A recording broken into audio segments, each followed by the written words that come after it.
Nagsidatingan ng mga kaibigan nila sa bahay niya. Nauna nang dumating ang magjowang si Almaro at Angela. Nakipagtsikahan agad ang mga to kay Patrick. Ininterrogate ata ng dalawa tungkol sa relasyon nila ni Patrick. Napangiti si Jesusa. Naririnig niya kasi ang tawanan ng tatlo. Nasa gate siya banda para salubungin ng mga iba pang darating na bisita. Nilibot niyang tingin sa paligid. Ang ganda ng setup ng pagkakadekor ng bahay nila. Kahit pa konting oras lang ay nagawa nila ng paraan ng dinner party na yon. Iba talagang nagagawa ng pera. Ang papa niya ay nasa itaas pa, hindi pa ito bumababa. Nagpapaimportante pa ata, muli siyang napangiti. Maya-may dumating na rin si Cindy at Lennon, kasama nito si Tita Estrella at Tito Larry. Hello there, masayang bati niya sa mga bagong dating, saka nagbeso isa-isa sa mga ito. Nice place you have, Iha. Hindi ko akalain na ganito kaganda ang bahay mo. Sambit ni Tita Estrella. Mahilig itong mamuna sa mga magagandang bagay kaya natuwa na naman siya dahil napansin itong bahay nila. First time nila ng mga ito na pumunta sa kanila. Kahit pa si Lennon na kaibigan niya ay ngayon lang din pumunta doon. Hindi naman kasi siya naglalagi doon. Thank you, Tita. Welcome po kayo. Papa is still upstairs. Nag-aayos pa. Umikot-ikot si Tita Estrella sa bahay nila na parang natutuwa. Mga antiques ang mostly na laman ng bahay nila. Chinese-inspired yon. Mahilig ang papa niya sa mga antiques. Maya-maya pa'y dumating na rin ang mga falcon. Iniwan niya sandali sila Tita Estrella para puntahan ng mga bagong dating. Dalawang sasakyan ang dumating. Ang isa ilulan sina Tita Chato at Tita Milicio. Ang isang sasakyan naman ay sina Kuya Kevin, Juliana, Fred, Ami at ang dalawang napakakit na kambal. Dali-dali siyang lumapit sa mga to. Good evening everyone. Welcome po sa bahay namin. Sambit niya saka nagbeso din isa-isa sa mga ito.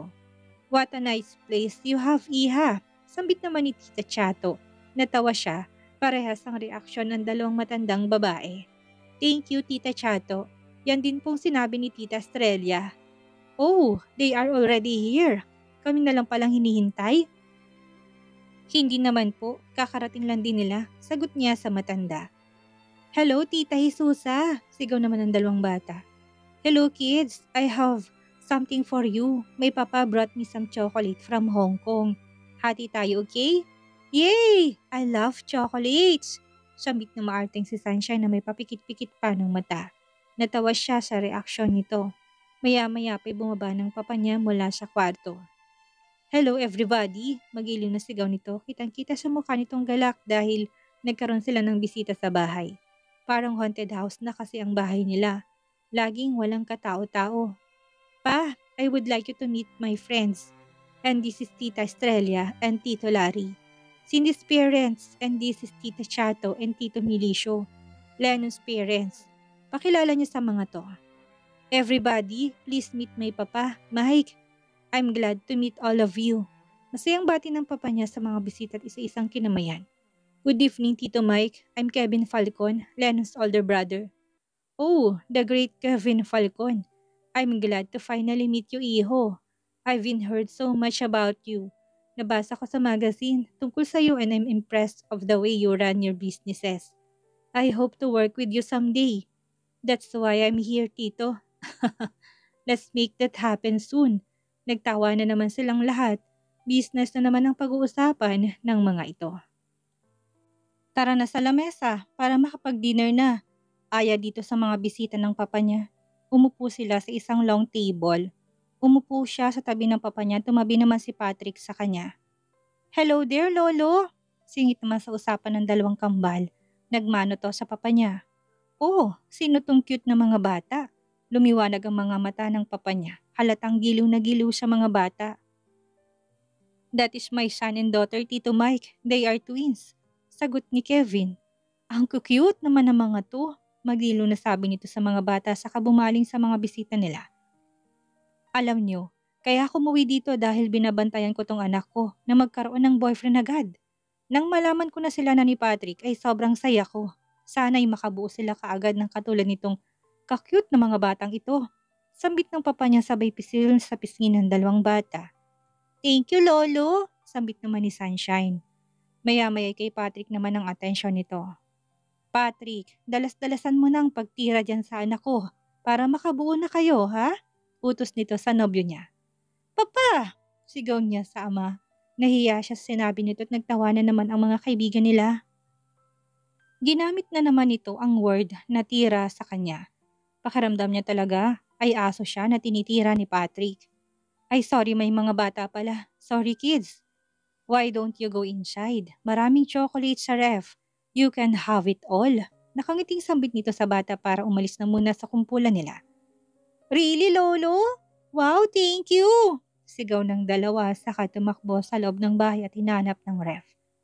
Pasensya na kayo sa akin, natutuwa lang kasi ako dahil sa wakas ay may nobyo ng anak ko. At hindi na patomboy-tomboy. Wika ulit ng lolo niya nang wala ng dalawang bata. It's okay, tito. Natutuwa din kami dahil itong bata namin ay hindi rin pa bakla-bakla. Sabat naman ni Lennon sabay akbay kay Patrick. Biglang nasimangot naman ang nobyo niya. Bakit ba bakla-bakla ba tong si Patrick? Parang hindi ko naman nahalata. Nagulat pang papa niya sa sinabi ni Lennon.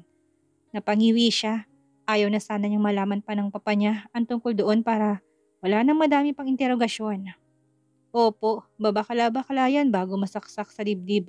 Nung kasal namin ni Cindy, tito, baka tinamaan ng puso niya ng kutsilyo at naging lalaki na siya. Dagdag kwento pa ni Lennon. Tiningnan niya ito ng masama. Napakachismosa talaga nito. Ganun ba? Naku, dapat palang itali ko ng mga to para hindi na sila bumalik sa kanilang dating pagkatao.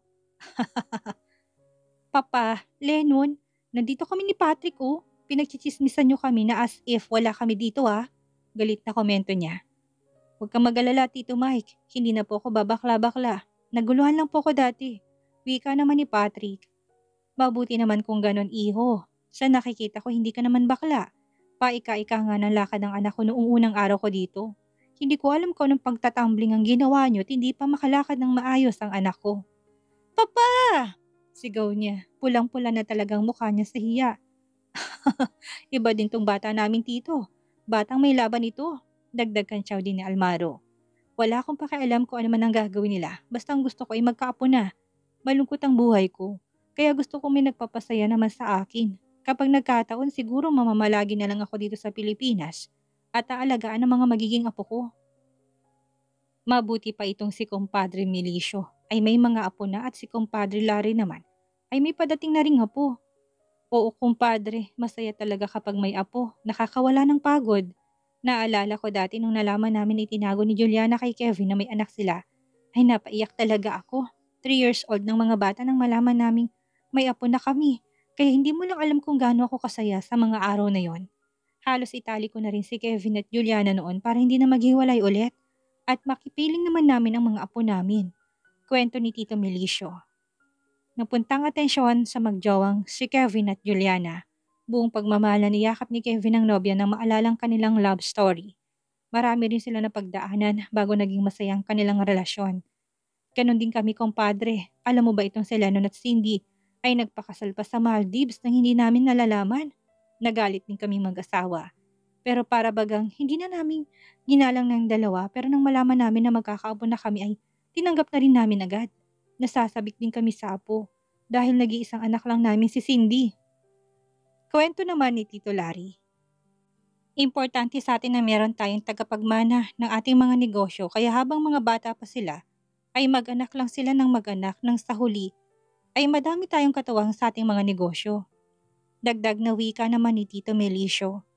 Mas maganda pa yan, kumpadre, kung ang mga apo natin mismo magkakatuluyan balang araw. Mas masaya siguro yun. Alaki ng ngiti ng papa niya habang sinasabi yon. Papa, ang advance mo mag-isip. Saway niya sa kanyang ama. Okay na yun, iha. Mabuti nga yun at maaga pa lang ay napaplano na natin ang future nila. Malapad ang ngiti nito sa labi. Nahihiya siya sa mga pinagsasabi ng papa niya. Baka sabihin ni Patrick na minabadali na silang mag-asawa wala pang ang 1 linggong relasyon nila. Ang kunwaring relasyon nila ay naging totoo. Hindi niya naman akalain na magkakagastuhan sila ni Patrick agad-agad. Dagdag pa na tomboy siya at bakla naman ito. Sino makakapag-isip na magkakatuluyan sila? Tumingin siya sa direksyon ni Patrick. Nakatingin din pala ito sa kanya. Ngumiti ito. Biglang lumakas ang tibok ng puso niya. Kahit pa na boyfriend na niya, ito ay iba pa rin ang kilig na nararamdaman niya sa tuwing magtatama ang kanilang mga mata. Anong tinitingin-tingin mo sa akin? Crush mo ko, no? Biro nito sa kanya sabay hablot sa bewang niya para dito ng maigi. Nahihiya siya sa inakto nito, nilalandi siya nito sa harap ng mga kaibigan nila. Tumigil ka nga, kunwaring saway niya dito, nahihiya kasi siya. Nilibot niyang mata sa iba, mabuti na lang at wala ng atensyon ng mga to sa kanila. Busy din ang mga to sa kakakwentuhan. Later be, lagot ka sa akin. Bulong ni Patrick, napaungol siya ng bahagya. Naramdaman niyang pagkasabik nito sa kanya, napangiti siya. Babaeng babae ng pakiramdam niya.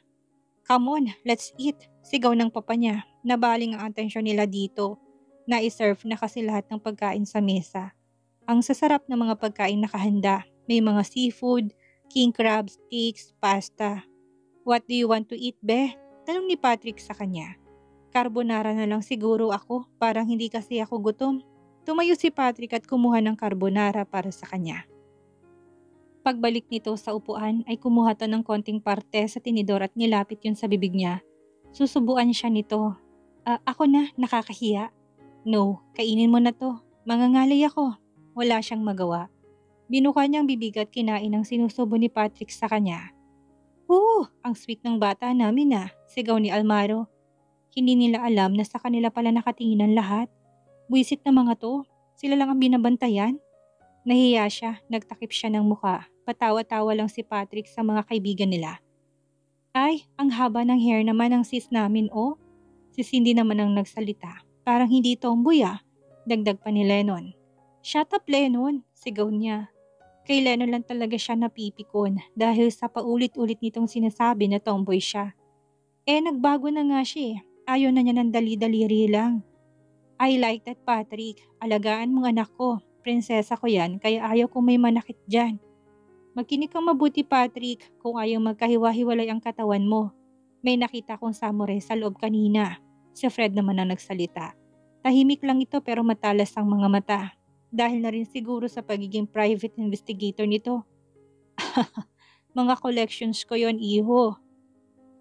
Ang ganda nga ng bahay niyo tito, parang museum dahil sa puro antique sa mga gamit niyo. It's worth millions every piece. Mga collections pa yan ng mga ninuno namin. Some of it are hidden treasures from China. Pagmamalaki ng papa niya, namangha din siya sa narinig. Hindi niya naman inintindi ang mga yon na ganun pala kamahal ang mga yon.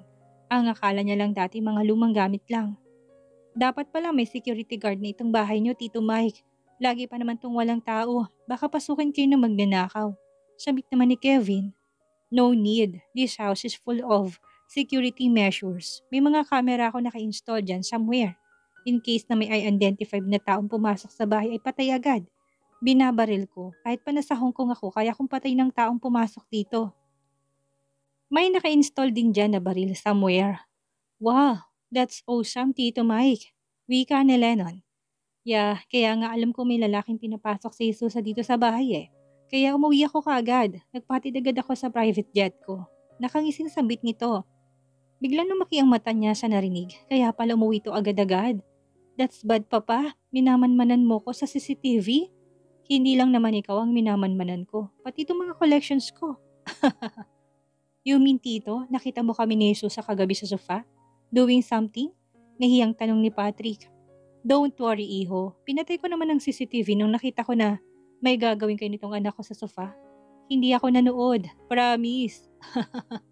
Nagtawanan ang mga kaibigan niya sa sinabi ng papa niya. Lalo siyang namula. Papa! Yun lang ang tanging nasambit niya. Hindi niya alam ang sasabihin. Pahiyang-pahiya na siya dito. Gusto na niyang lumubog sa kanauupuan at lamunin ng lupa. From now on, I want you to turn off the CCTV while I'm here. Hindi kami makagalaw ng maayos knowing na nakatingin ka pala sa amin ni Patrick. Utos niya sa papa niya. Okay iha, I promise na papatayin ko na muna. Gusto niyo lang mag-explore ni Patrick Magpapagulong-gulong ba kayo dito sa bahay niyo? Si Lennon na nagsalita. Shut up Lennon, wala kang pakialam, sambit niya dito.